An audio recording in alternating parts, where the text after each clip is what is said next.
May share po akong dalawang testimony na narumahin sa akin ng Panginoon today lang, and again not to hurt anyone.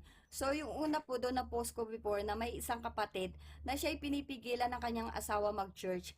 At sabi niya nga sa kanya na hindi na ako makikipag-iwalay sa'yo, hindi na ako mag-iinom, basta tumigil ka sa pag-church. So naging online worshiper siya ng ilang linggo at minessage ko nga siya, sabi ko, bakit ka nagpapapigil sa asawa mo?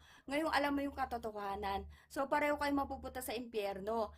Ang nangyayari, siguro 1 or 2 weeks, nakabalik siya ng church. Sabi ko, naiiyak ako sa'yo, nakita kita, at least lumalaban ka na, pinaglaban mo yung faith mo. Sabi niya, nasabi raw ng asawa niya, na mag-iinom uli siya pag hindi siya tumigil. Sabi ko, bayaan mo lang siya, ipag-pray mo sila, na sana maakay mo sila sa kaligtasan para sama-sama kayo sa faith. Purihin po, Panginoon.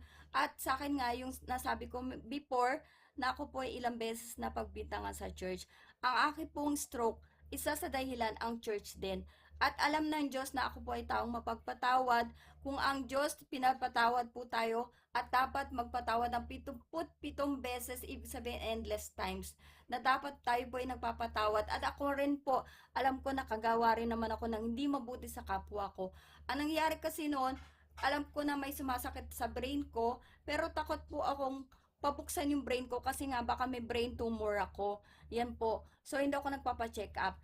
At ang Panginoon, pag alam niya na meron po tayo kinakatakutan, ibibigay niya yun sa atin para pag ating nalagpasan po, malalaman natin na hindi tayo pinabayaan po ng Panginoon. Purihin po, Panginoon, na ako nga na-operan sa brain, na pagtagumpayan ko despite na kinatakutan ko. Glory to God po. Na bakit kami nananatili sa church?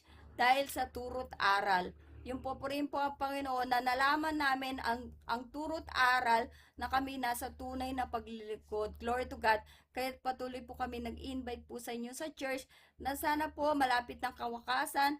Ayaw ng Diyos na maraming mapahamak pa at tanggapin po natin ang kaligtasan. Tanggapin natin si Kristo po sa ating buhay. Glory to God.